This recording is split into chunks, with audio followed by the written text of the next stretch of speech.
So please open Rhino. We're going to talk about thermal comfort. We talked a little bit about thermal comfort last class. Does anybody know what thermal comfort, what variables come into play with thermal comfort? Evan? Temperature, humidity,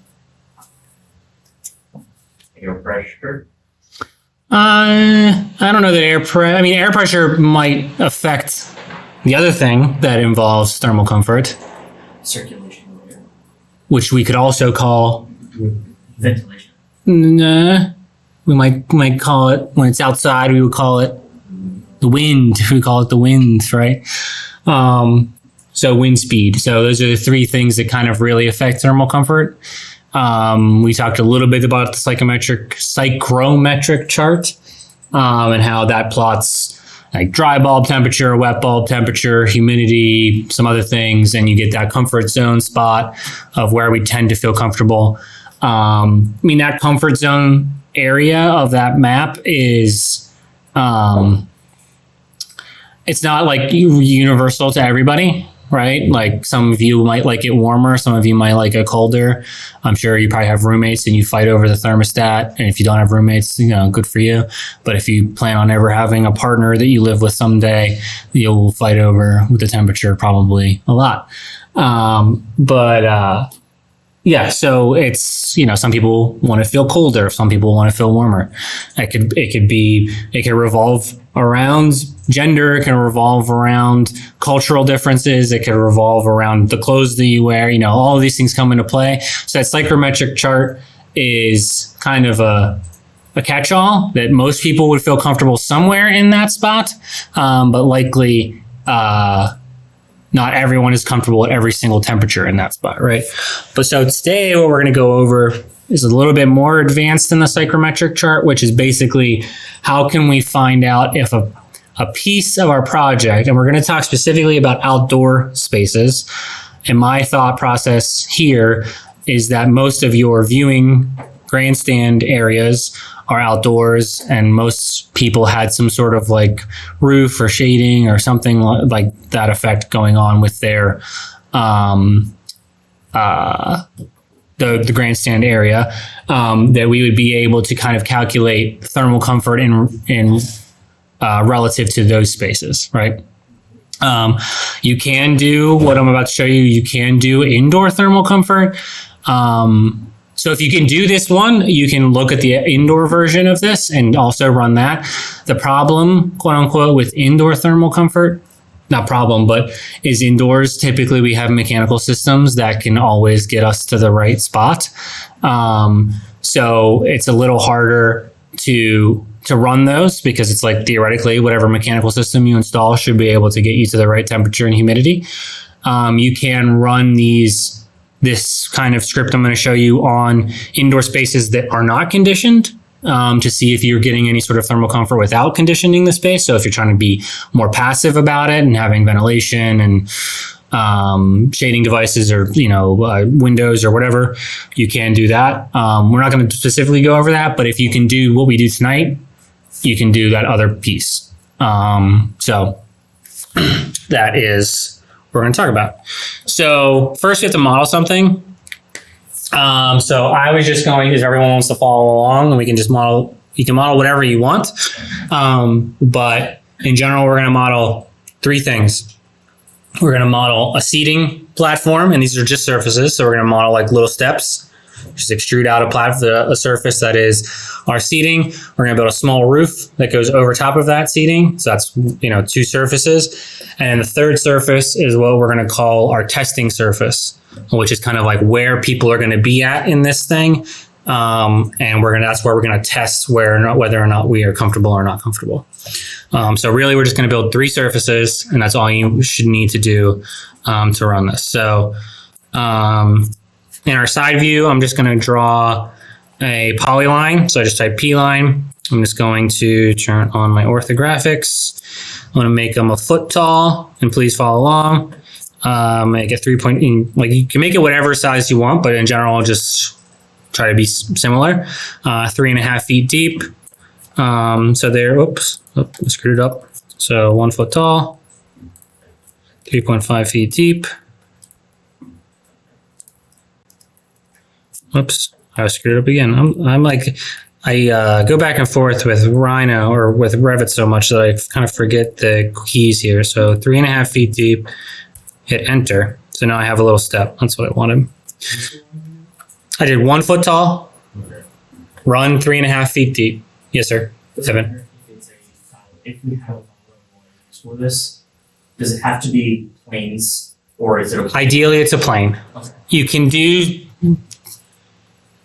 do extruded things. It will take way longer to run to get the same result.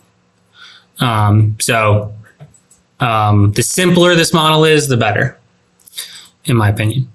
So it doesn't even have to be like perfect to your design. The things that need to be perfect is general size, the roof shape, and then general orientation, and we can get kind of we can get close. So I'm just going to take that. I'm going to use the copy tool. I'm going to copy the endpoint. I'm just going to make a few steps. I'm just going to keep I'm going to go up here, up.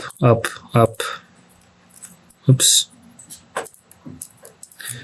Make as many as you want. If you want to go about modeling this a different way, feel free. Just make sure that it's a plane. That's enough for me. I'm going to select all of those. Actually, I'll do one more line at the top. I'll connect it to the top. I'll just make it kind of a little deeper here. Make it, I'll make it 20 feet deep. So I'm going to select all those lines. I'm going to join them. So now I have one curve. This should look some. Oh, I did in the top view, so I'm going to rotate mine, actually. Apologies. So that it's in a left or right view. Rotate.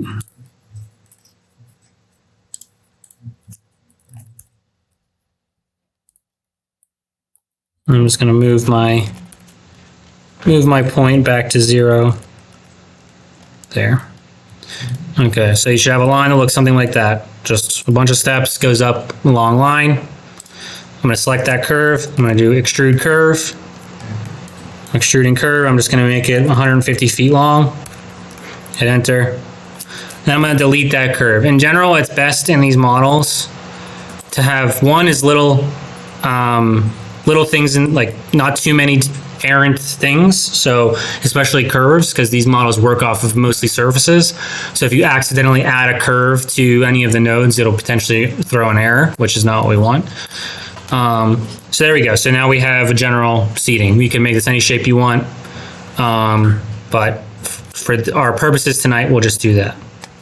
Everybody follow along so far? No problems? Good. I'm just going to rename that layer. I'm just going to call that seating. And I'm going to change layer 2, or layer 1, I guess, to roof. So now I'm going to make that my active layer. Now I'm going to model the roof. All I'm going to do for the roof is draw a curve that I'm going to draw in the front view here. Depending on what view you modeled in, I'm just going to make this 15 feet tall. And then I'm going to stretch a line out here. So I kind of just have a roof that sticks out like that. You want to make it, why not? We'll add some fun to it. I'll take this line, I'll make it a little bit of an angle. Do what you want, but ultimately just 2 lines. Do the same thing. I'm going to extrude that curve. Over to here. I'm going to delete that initial curve so that way I only have the surface. So there's my roof. Right? Easy peasy. No issues. Last thing on a model, and this is all we'll need after this, is I'll just call this testing surface. So the point of this is I'm going to model a plane that's approximately where people are going to be, where I care about them being comfortable, right? So I'm only going to test personally where the seats are. So I'm going to create a plane, and I'm going to create that plane roughly at, like kind of middle of the chest level height, probably when you're sitting down, probably like 2 feet or so off of the seat. So in that testing surface, I'm just going to go here in this back corner, and I'm going to draw a line that's vertical 2 feet. Oop. 2 feet. I so bad at the cookies. There we go. 2 feet. I'm going to copy that line to all of my corners. So I'm going to take that line. I'm going to go over here to this corner, copy it there. I'm going to bring it down to this corner, copy it there. This corner, copy it there. I'm just trying to get the points here. So that way I can model a surface. So I'm going to use the surface by 4 points command. Click on 4 of my points. And there is my kind of testing surface. I'm just going to go back and delete those lines. You know, if you want to model this differently, feel free. You know, this is just how I'm choosing to model it. So that's basically kind of approximately where people are going to be. And that's the area I want to see if it's comfortable or not. Everybody have those 3 planes? What's the last command for the Just this surface command, this surface from 3 or 4 corner points. Cool. All right, so now that that's created, I am going to Grasshopper. So that's all I need. So if you were doing this for your project, depending, you know, maybe you have louvers, you can have as many, it doesn't have to be a singular surface like this plane. We can maybe, if we have time, I could show you, you know, it doesn't have to be just this plane. It could be like a series of surfaces that are the roof, you know, or louvers or whatever. And, you know, whatever, it could be as many surfaces as you wanted. But it's just critical that like all the roof stuff, I think it's easier if all the roof things are on a layer, all the seating areas on a layer, and then the testing surfaces on its own layer. So now we're opening Grasshopper. I'm just gonna open this. This is where we're gonna end up, but I'll go from scratch. Oop. Oh, it's opening this thing. That's like a blue thing over the stairs, the seating, that's like the surface, that's the testing surface. Yeah, so that's the surface where, remember, kind of last class, we did it, but it was incorrect. We're gonna create a sensor grid on that surface. We'll get to that here in a second. That's where the model's gonna run and say, hey, is this spot on this surface comfortable? Is this spot comfortable? Is this spot? It's gonna kind of test all the spots on that singular surface, right? So I kind of talked about this last class. Sometimes I like to start with where I know I'm going to end up. So kind of like the last node or close to last node. And for this comfort analysis, we're going to use the HB UTCI comfort map. So if you type in UTCI, you'll see HB UTCI comfort. You can select that and it drops this guy in. So if you hover over it, it'll explain what it is. You know, Ladybug and Honeybee and all that stuff have good explanations on each node. But if you read it, it basically says it compute spatially resolved universal thermal climate index and heat and cold stress conditions, an EPW and Honeybee model. This recipe uses Energy Plus to obtain surface temperatures and indoor air temperatures plus humidities, outdoor air temperatures, relative humidities, blah, blah, blah, blah, blah, taken directly from EPW. Energy properties of the model, geometry are what determine the outcome of the simulation. Through the model's radiance, sensor grids are what determine where the comfort mapping occurs. There's more explanation there, but basically what it's saying is it's going to calculate it's going to calculate thermal comfort. So it's going to calculate the percentage of time that it is comfortable on each spot based on the period we analyze. But I'll also tell you the percentage time that it's too hot or the percentage time that it's too cold, right? So we can see like, okay, it's only 20% comfortable, but is it too hot or too cold? What should I do? Should I add more sun or take less sun away? So it has kind of 2 different outputs, right? So we'll put that in and you'll see, I'll say it again. For those, I'm just going to make this large for a second. That, remember, what's the underscore at the beginning mean? Only. that you have to plug something in. What's the underscore at the end mean? No. No. It's a good guess. Is that the one where you need it, but there's a default for it already? You need it, but there's a default already set. And if there's a beginning, there's one at the beginning and the end, it's not required. Right? So you can see here, if I hover over the DDY, I'm sorry, maybe I was wrong. Maybe I boo-booed that. Hold on. Sometimes I screw that up. I don't think so. So yeah, I think I was correct. So basically we need a model, we need an EPW, and we need to run it. Everything else can be kind of generically put in, but the main things we need are the model and the EPW map. So the model is a little different than just your model, right? Whenever you see the word model in the Honeybee nodes, because this is HB, so it comes from the Honeybee nodes, actually comes from, I think, this HB energy, I think this thermal map section over here. What it's asking for is a Honeybee model. So you have to create the Honeybee model, right? So if you hover over this, it'll probably say, a Honeybee model, right? So that's the critical piece. So if you type in HB model, you'll see this. So this is the model. So there are different things that can go into the model. You can put in rooms, you can put in faces, shades, apertures, doors, and you can name it, right? So we're going to do faces only because we only have faces.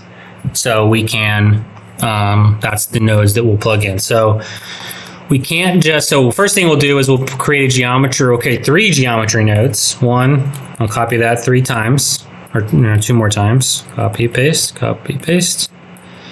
and we'll grab our geometry. So first thing I'm going to grab is the roof.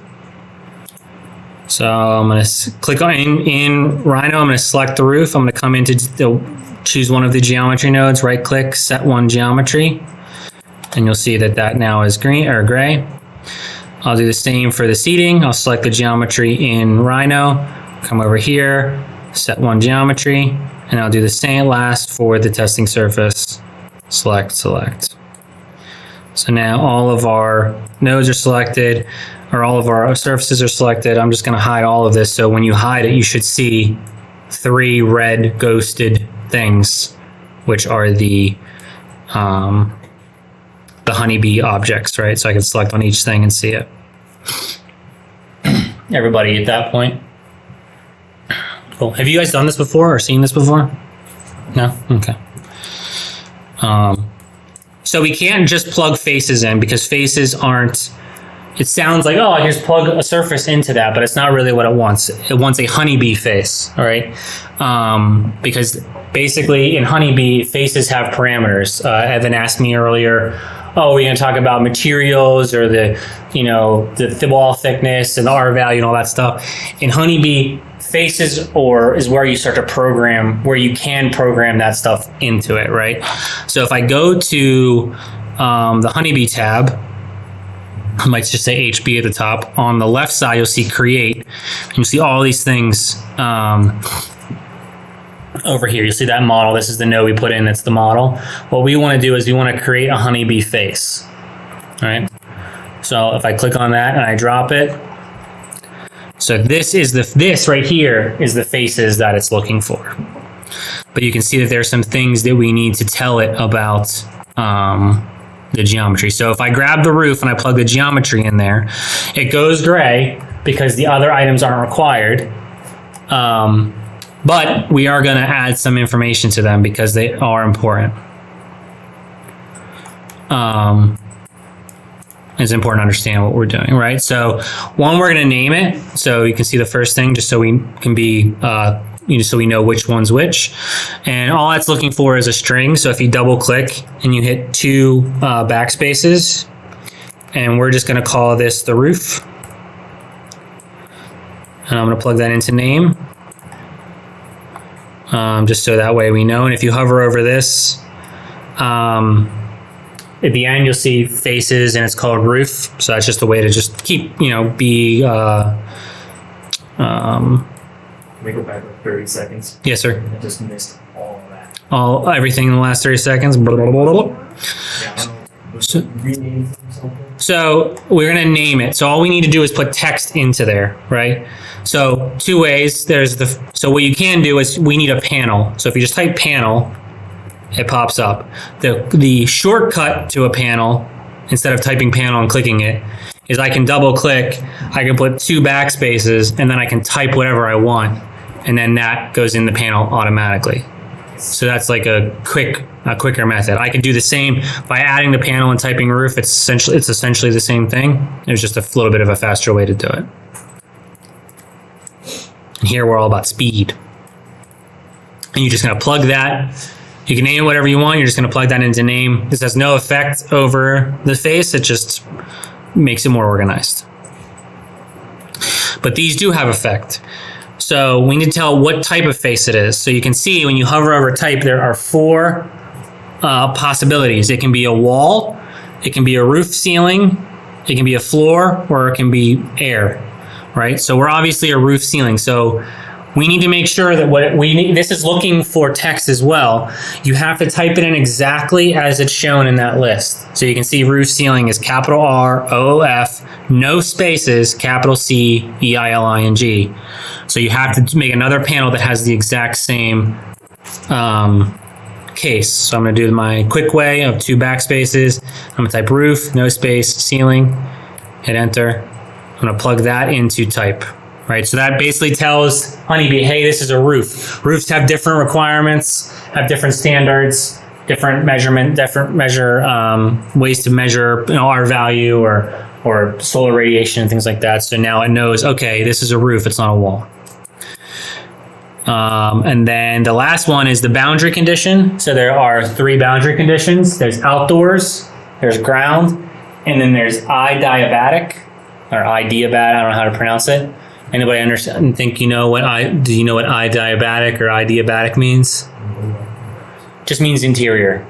Just means it's kind of unaffected. It's not touching the outside at all. So this is obviously outdoors. So we're going to do the same thing. Panel, 2 backspaces, type in outdoors, hit enter. We're going to plug that into the boundary condition. So now we have our face. So this is our roof face. So I'm going to select all of this. I'm going to copy it. I'm going to paste it. I'm going to pull this down. I'm just going to delete the geometry node. And now I'm just going to plug, just because I'm lazy and I don't want to have to redo all those things. I'm going to take the seating and I'm going to plug that directly into my geometry. And I'm just going to change these panels, right? So this is now going to be called seating. This is not a roof ceiling, but it is a floor. And then depending on your condition and your project, maybe it's ground, maybe it's outdoors, maybe it's adiabatic. But I'm going to say that it's outdoors, so I'm going to leave it outdoors. Actually, I'm going to say ground. I'm sorry. All right, so now I have 2 faces. I have my seating face and I have my roof ceiling face. We're not going to do the same thing for the other geometry. We'll get to that one in a minute, so we'll leave that one hanging. So now, all we need to do is plug these faces into the faces part of the model. So I'm going to drag this over and put that in there. And now I'm going to grab this one too, but I'm going to hold shift when I have it because I'm going to add the node to it rather than replace it. So if I hold shift, I can plug both of them in. If I don't hold shift, it replaces it. So if I don't hold shift, it just pops the other one out. If I do hold shift, it puts them both into that same spot. So now I have a model. I don't have a named model, so I'm just going to name it because we're going to be good about our naming conventions. I'm just going to type grandstand. Plug that into the name. It's not required, but just helps. So now there's our model. All right. So one thing we didn't add, but I haven't mentioned it, and I'll just bring it up, we're not going to do anything to. There are two other plugs that you can put in here. There's the construction and then the radiance modifier, right? So these have standard values, so we don't have to put anything in. But if it does technically have an effect. Like I could say, hey, this is a concrete slab, or this is a metal roof, or this is a something or whatever, whatever material the thing ends up being, you can plug in there. And this is, we're doing the very simplest version of this. Like, you don't have to do this, but let me see. That's not what I want. This can get like very complex. Where is it? Construction.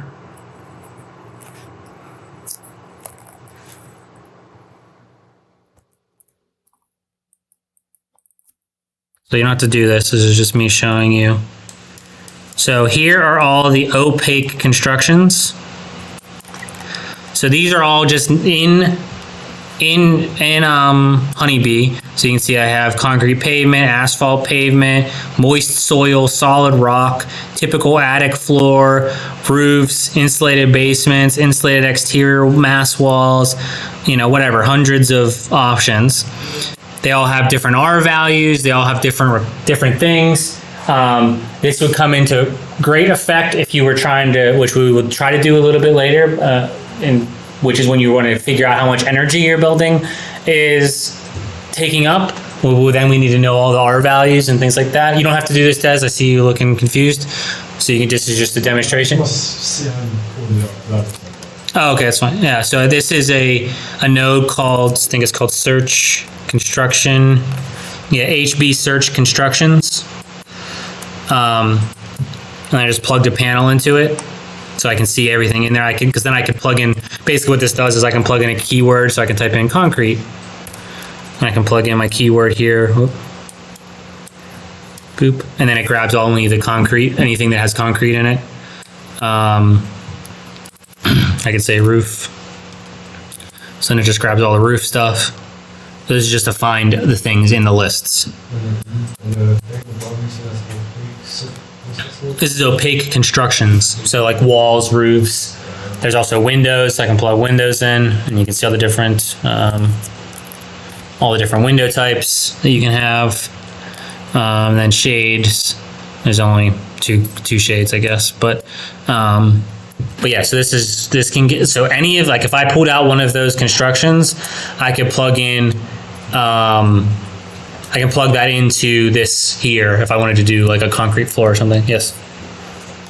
I felt like way behind when we were bringing in some of these on the spin of the hand. How did you kept going? Like I don't know how to bring up like the face one. Is it literally just typing in face and what else?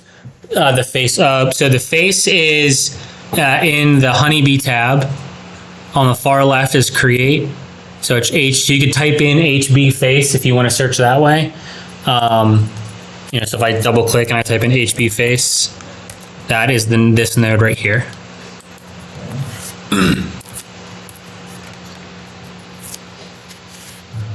Give it a second. No. Okay, all right. HB face. And so you have like 3 of them in there, right? I have two faces. 2 faces. I have the seating area, and then I have the roof.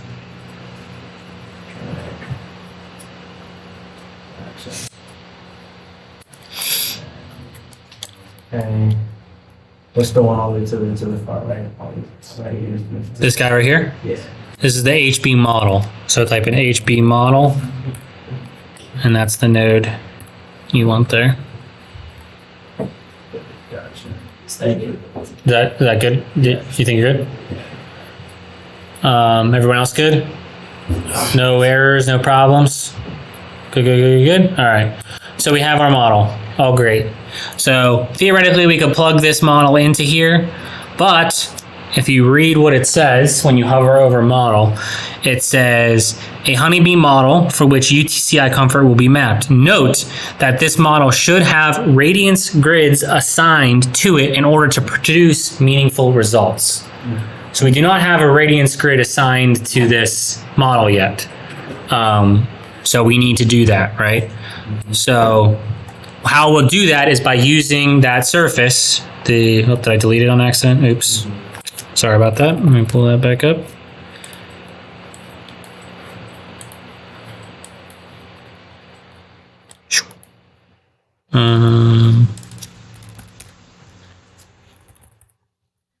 So I'm just going to bring back I accidentally deleted my geometry node from my surface. So I'm just going to add that back. Hopefully you all didn't do that. And then I'm just going to hide all this stuff. All right, so there's my testing surface, right? So this is the surface that I want to have the grid on, the testing surface that we created, right? So the way we're going to do that is in the Ladybug tab. If you go to Ladybug on the far right, there should be a extras section, and you'll see 9 dots. You're going to select that, and and drop that in. It is called, the LB generate point grid. So this is what we want to do. We want to create a series of points on that surface that we're going to test, right? So I need to plug in my geometry, which I know is this node, and then I need to give it a grid size. So I'm going to make a slider. And if you all remember from last class, did everybody remember the quick way to make a slider, Evan? Yeah, number, dot, other number. So I'm going to do 1.0 because I want it to be real numbers, not integers. And I'm going to do dot, and I'll just do 5.0. And then I can plug that into my grid size. I should go to gray. And if you look now back on Rhino, you should see a bunch of little points on that surface. I'm going to turn this up a little bit. I'm just going to, just for time's sake, I'll just make it 2.5. The more points there are, the longer the model will take to run, right? So before you really get your final results, you may want to start large and then work your way backwards once you okay, everything's working properly. And just for the sake of not having to wait, it doesn't take very long. My computer's a pretty decent laptop. It only take, whenever I get to the end, it maybe takes 30 to 40 seconds to run, but it could maybe on a little slower computer, maybe take a minute or so. So I'm just going to make it 2.5 and start there. This still isn't what we need because we need a sensor grid. So I'm going to go into the Honeybee, I think it's Honeybee Radiance tab at the top. On the far left, you see basic properties, and you'll see HB sensor grid. You can also just type HB sensor grid. So now I have this. So this is where I'm going to create my grid. So it's asking for positions, and positions are just the points. So I'm going to take points and plug those into there. And now I have a sensor grid. But one more thing we need to do is sorry, go ahead. Where did you get that from? The HR HB Radiance, far left, basic properties. If you click the down, you'll see HB sensor grid. It's also the pink nine black dots with the pink background, pink purple. Everybody got that? Good. So we need to do one more thing. We can't just plug this in because there's no place to plug in a grid. We need to assign this grid to this model. So we basically need to kind of bring them all together. I think it's in the same tab. You'll see HB assign grids and views. So I'm going to click on that and drop that in. You'll see that I have a model plug-in. So I can plug my model in here and I can plug my grid in here. And now it basically brings those two things together into one model. So now this model, which should still just say grandstand, my grandstand model now has a sensor grid attached to it. And all good? And then once you have that, you can plug that model into that node right there.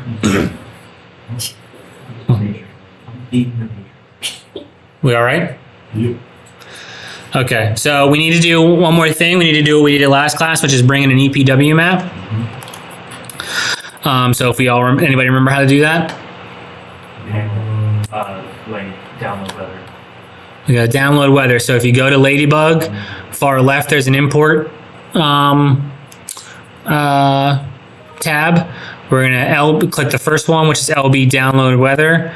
And we're also gonna click the second one, LB EPW map. So we're gonna drop both those in. Because we're lazy and we don't wanna go on the internet and type it in, we're gonna use the true false toggle plugged into this EPW map and change it to true so that the website opens.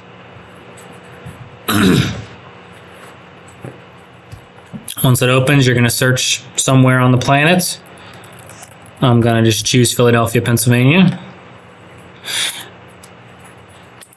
And go there. I'm going to grab my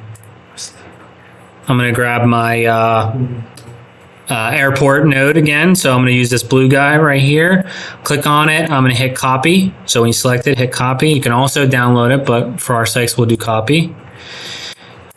And then you come in here and we're going to add a panel. So I'm going to do it the quick way. I'm going to do 2 backslashes and then I'm going to Control V and paste that link that I had copied and hit enter. And we're going to plug that into the weather URL. So that will give us our EPW file. So we can take that, we can plug our EPW file into the EPW section of that node. You can see that the DDY file, which I believe is the design days.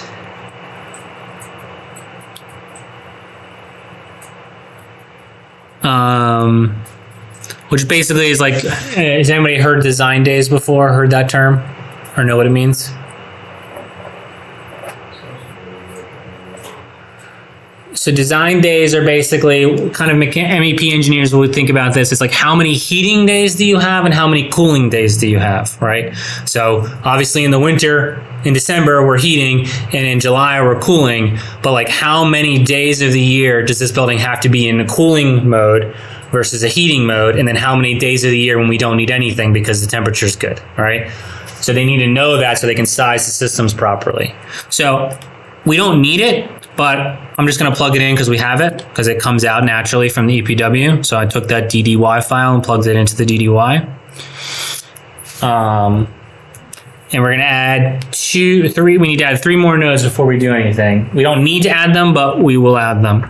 So the next thing I want to do is make sure that my north is correct. This is very important, obviously. So I believe we didn't use this last time, but there is an LB compass node. If you just type in compass, you'll see LB compass, and that'll pop a compass on the drawing here. And we can give it a number between negative 360 and 360 to rotate it. So I'm going to create a slider. I'm going to type negative 360, period, 360. Plug that into north. And then I'm going to see, I'm going to rotate this north based on where, north is in my project. So I'm going to do something like that. Do whatever you want if you want to orient it. So I just kind of made it, down to the left a little bit. But that is, obviously you can change that whenever you want. So I'm going to plug in, I'm not going to plug the compass into there because that's not what this node is looking for. This node is also looking for that same number. The compass is just a graphic so I can see what direction I'm facing. So all I'm going to do is plug that number that I plugged into the compass. I'm also going to plug it into the north, just so that way north is in the same direction as the compass.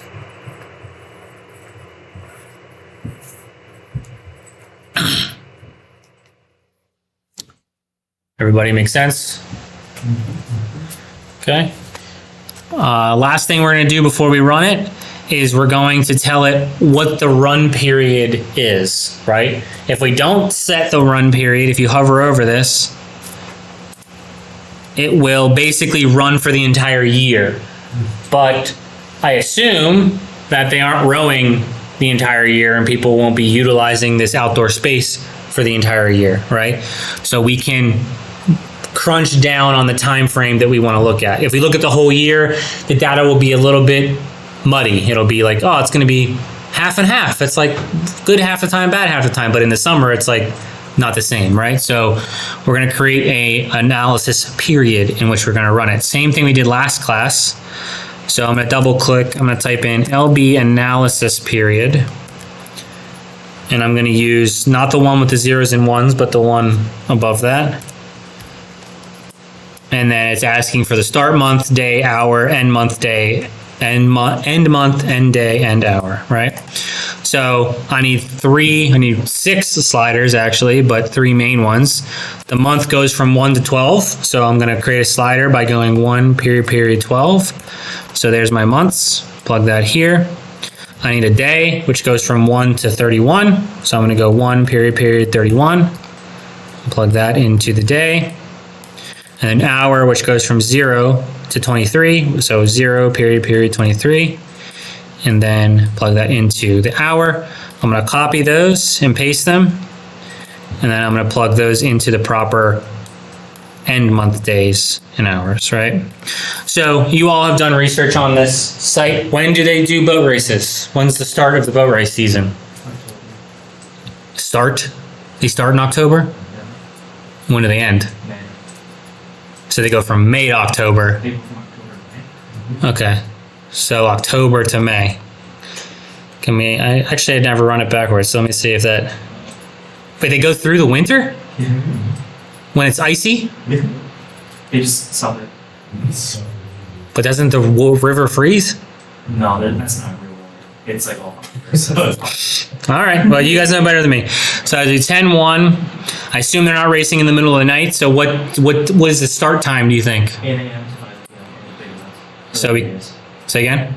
8 a.m. to 5 p.m. with the big days. Okay. So that's when the races are happening? Yeah. But you can probably imagine that people probably go to sit and go a little earlier, so we can maybe pull the time back a little bit, maybe 7 or 6.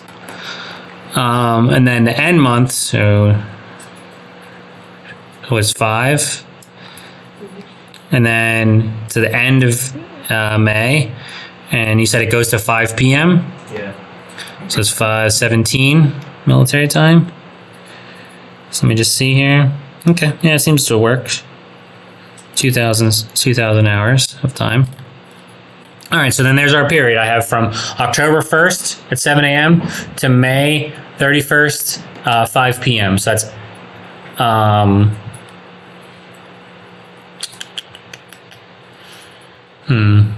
This might not give us actually. Let me see here. So this is going to run all the hours in the middle of the night too.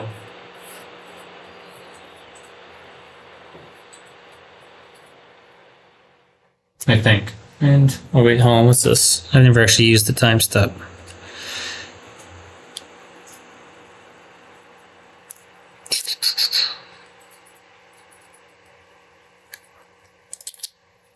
Just see something real fast.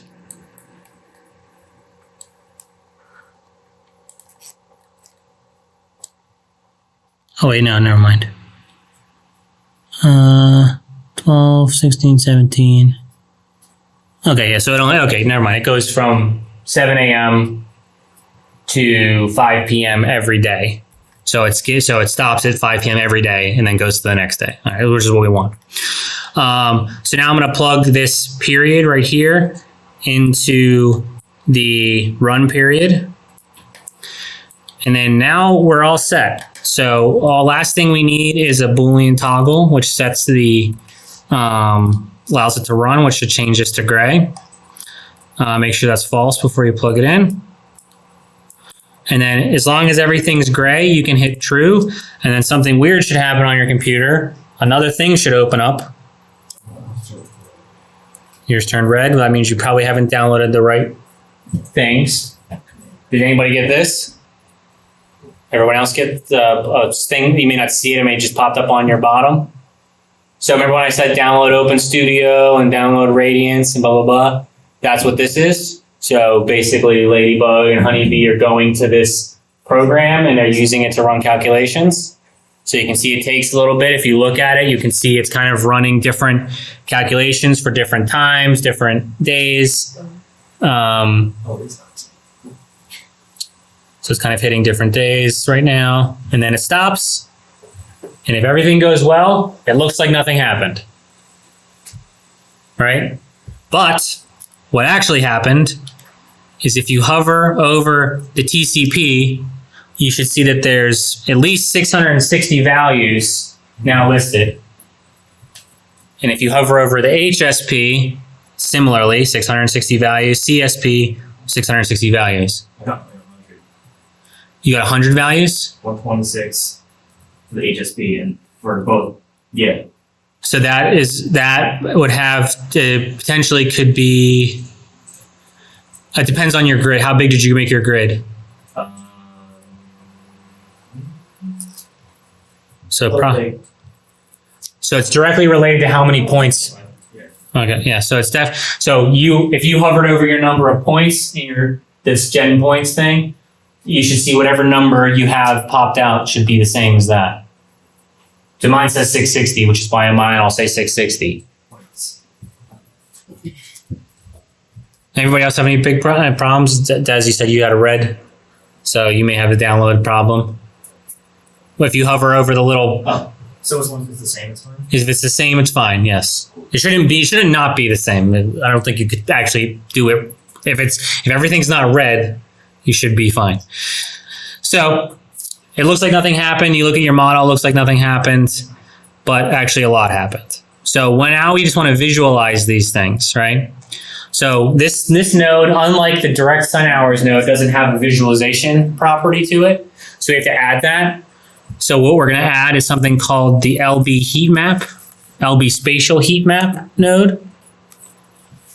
So this is going to colorize everything based on those values, right? So depending on what one you want to look at, TCP is the thermal comfort percentage, HSP is the heat sensation percentage, and CSP is the cold sensation percentage. So TCP is the percentage of hours that are comfortable, HSP is the percentage of hours that are too hot, and CSP is the percentage of hours that are too cold. So I'm going to plug in, I'm just going to use TCP for now. I'm going to plug that into my values, but it needs a mesh. Basically, it's going to change the color of a mesh. Luckily, we already have a mesh made, whether you knew it or not. It's back here in that generate points node. You'll see there's a mesh piece of that. So you're going to plug that mesh into this mesh. And then, like magic, hopefully, so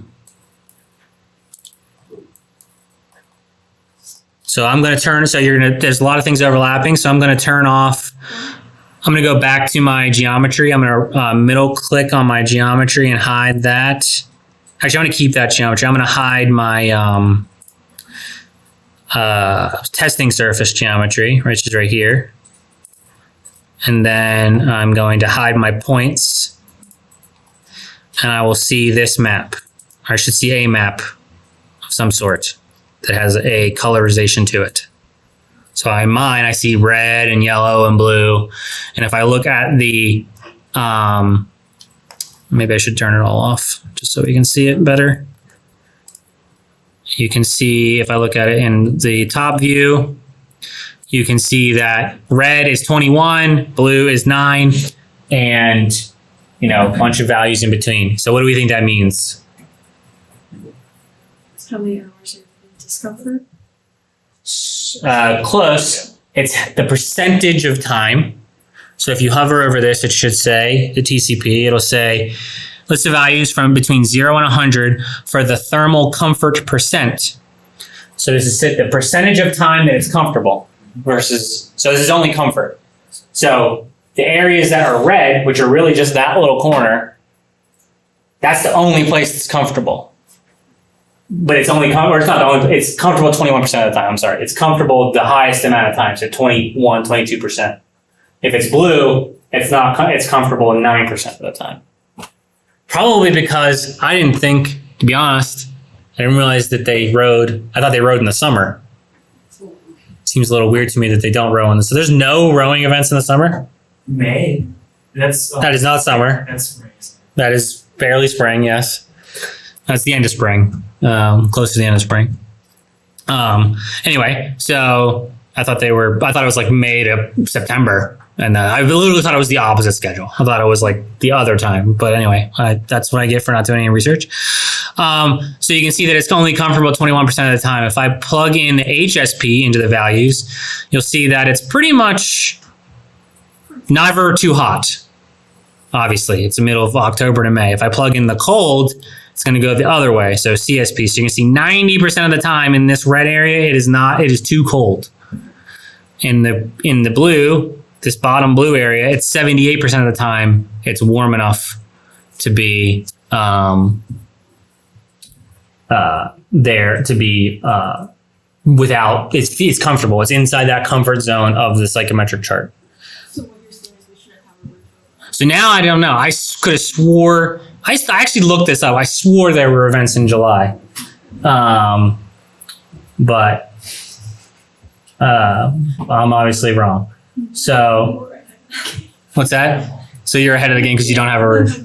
Well, with that being said, it's going to rain and things like that. So, so at the end of the day, maybe you don't want to block any of the sun that touches this thing. If it truly, the only events are going to be in the winter. But before you do that, make sure is your building going to be utilized in July? We can just look at it real quick. So you can see the opposite. What I thought was going to happen. I'm going to lock this for a second. I'm going to switch this to May to October, kind of reverse it. So the HSP is saying like when it's too hot. If it's too hot, which should be never, because it's October to Yeah. I mean, since when is in December are you too hot being outside? There's just some red. Well, the red is just the highest value. Doesn't mean that it's hot. It just means that it's the highest value. Let me just run this. Wait, have you changed it from Celsius to Fahrenheit? I do not know. This is just percentage. It has nothing to do with temperature. So this is running again, but this time through the opposite schedule. So, It's not 660. It's whatever. If you go back, it's based on your grid that you created. Right? So if you hover over this, if you hover over that point, sort of thing, you can see. Just click off of it for a second. You click nowhere. It's separate. So you'll have 874 points. Is that what you should from 5 to 1? You're adding more sensors. The more sensors you have, the longer it'll take to run. That when that black screen comes up and it runs through the thing, it's basically calculating every single spot. So you can see now I just did it for the opposite time. And if I do the heat sensor here, you'll see that 35% of the time it's too hot in that corner. If you do the thermal comfort here, boop, you'll see that I have some weird spots. I have 74% of the time in this area it is comfortable, but I have like less comfort here and I have less comfort in other spots. Right? I can show all of these things at the same time. Right? So if I take this heat map and I copy it, paste it again, and then I plug in my values, my heat, and then my cold to these different ones, and then I use a move command, and I move my mesh, I move my legend, and I move my title. And I can tell I want to move. This is standard Grasshopper stuff. So I'm just moving a geometry. I need to tell what direction I want to move it. I want to move it in the X direction, and I want to move it, I want to move it over here. And then I can move use this same thing here. Just move it and just kind of want to see all three at the same time. I'm going to move this one a little further.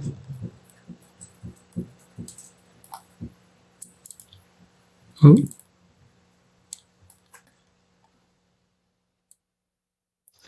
And I'm gonna hide this one. I'm gonna hide this one. So now I can see all three at the same time. If I want to just make sure I can tell what the name, I can name the others with using a panel. So I can say TCP, and I can plug that into the legend title, so that way I can see which one's which.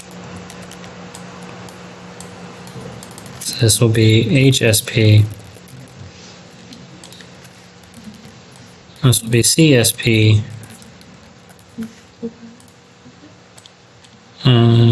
Values. Legend title.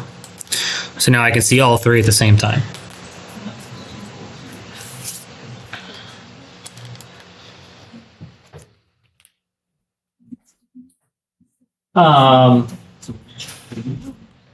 That's essentially the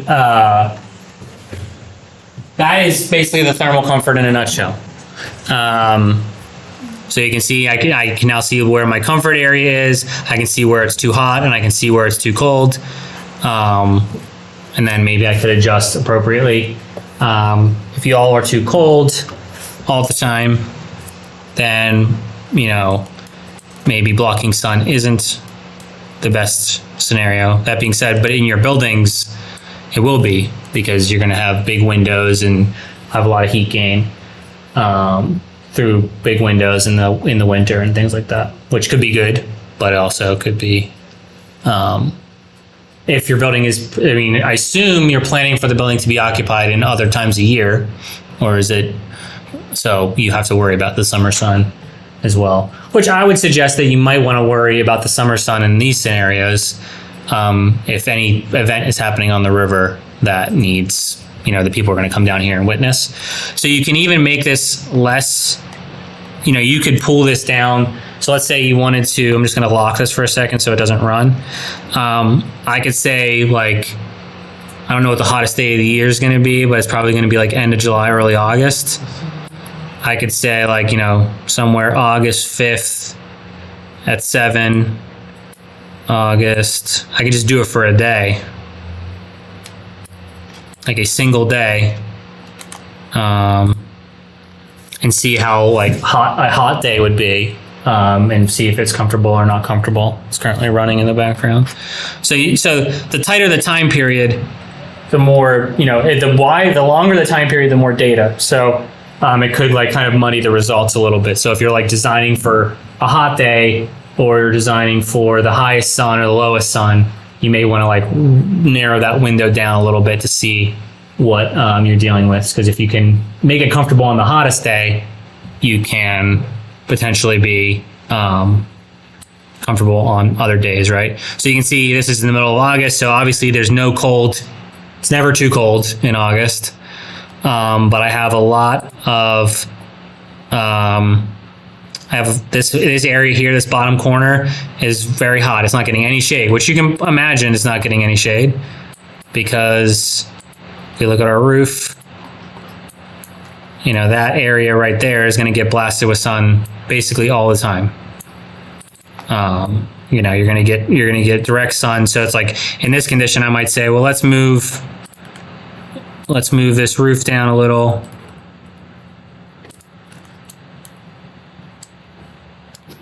Like this.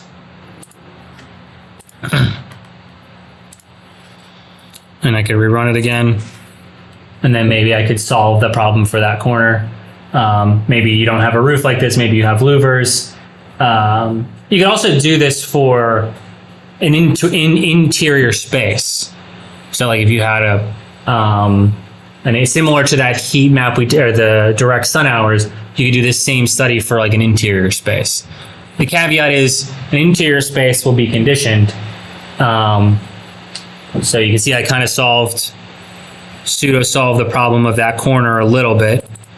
So now it's not that tiny little piece of corner there is too hot for 50% of the time, but it's not, you know, it's a little bit more in line with these. I'm not sure why that seat's so bad, but you can see that it's, you know, started to kind of make decisions that affected that. Do you have a question, Em? Okay. But yeah, you could run this for an interior space. There are other nodes that are very similar to this. So in the Honeybee Energy at the end here, you have Adaptive Comfort, which I think is similar, and then you have PMV Comfort. So the PMV Comfort takes into effect predicted mean value, this recipe, humidities. This one allows you to add in metabolic rates and clothing values, right? So if you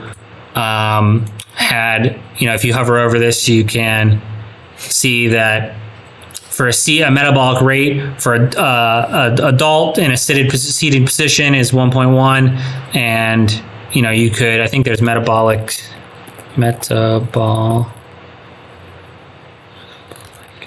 there is a node in here that does. That's not what I want. There is a node somewhere in here. I'd have to find it, where you can start to kind of get the clothing values and build those. Maybe it's in here.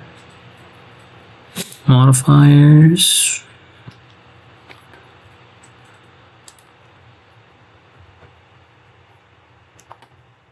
I have to find, right here it is maybe.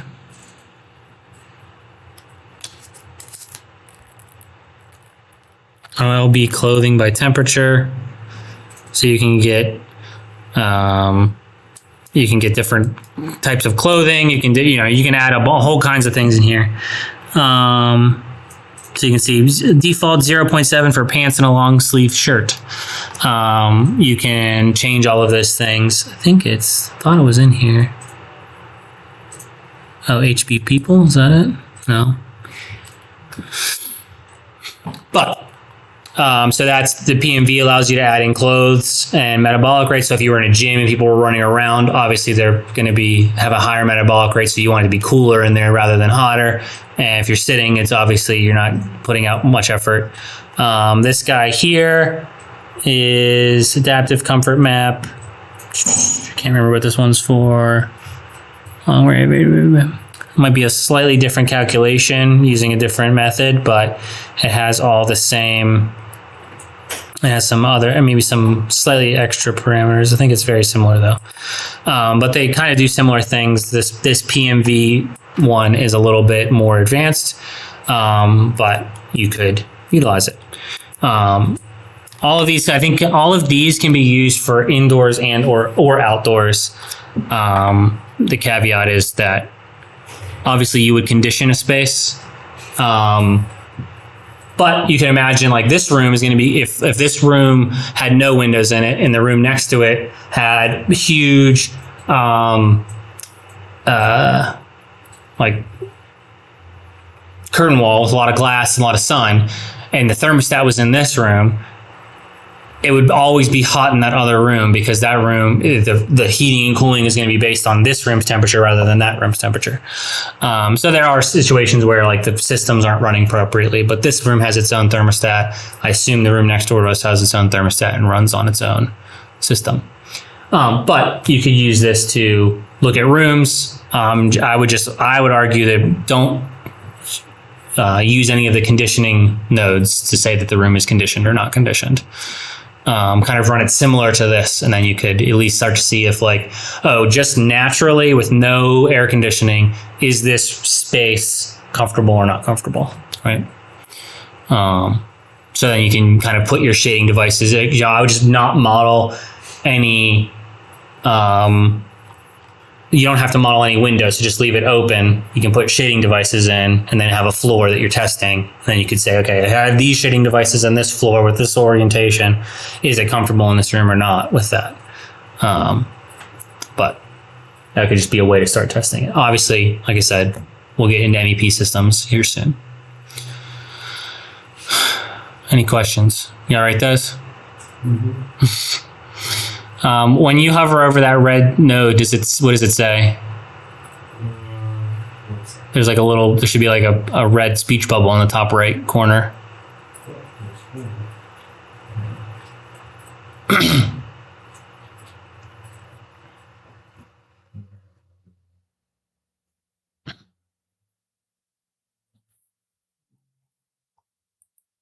Installation is now. Okay, you didn't install the radiance tool. So if you go back to the Honeybee, the like compatibility matrix that we were on, look at the radiance column. That's the thing that you have to install.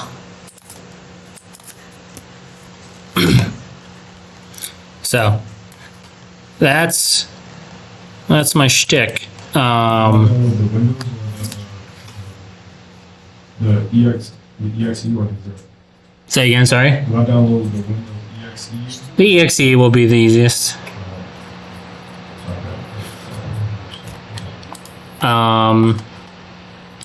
So yeah, so that is a thermal comfort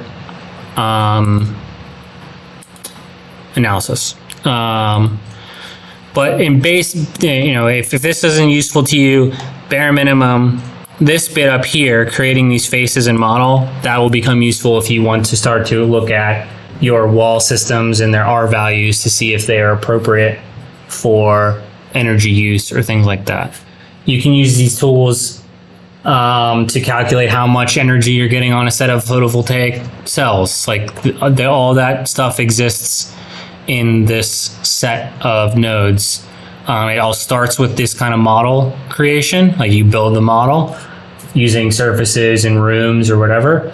But then you can use that model to see what kind of energy usage is going on in that building, what kind of heat loss you're losing because of R values at certain times of the year. What is your total energy load on the building? How can you modify that energy load to lessen your energy load, or calculate how much photovoltaics, how much energy kilowatt hours you're getting from your solar panels or something like that. All that stuff kind of exists in this tool set. These are all just very simple. These are the simplest scripts you can kind of run out of it and get some information. Any questions? No? Do you think it's useful? No? You can say no. It's fine. If you don't think it's useful, then you can say no. So this is just another tool you can use for your projects or future projects. If you wanted to get super creative, these are just numbers. Like this is just a list of numbers. So you could if you wanted to do some crazy parametric design, you could use these numbers to do things. Like you can just say every point that has a certain number on it, I want to do X at it. It's just a list of data. It's just a list of numbers. So you can leverage, you don't have to leverage it just for, analysis. You can leverage it for other things too. And if you took my Viz 4 class, which I haven't taught in a minute, that would be the next phase of this. I don't know. They asked me to teach Tech 4, but I don't know what Tech 4 is. So I'm waiting for somebody to tell me what Tech 4 is before I agree to do that. I don't know if I'm the right person for that. Okay. So no questions. I'm going to stop this recording.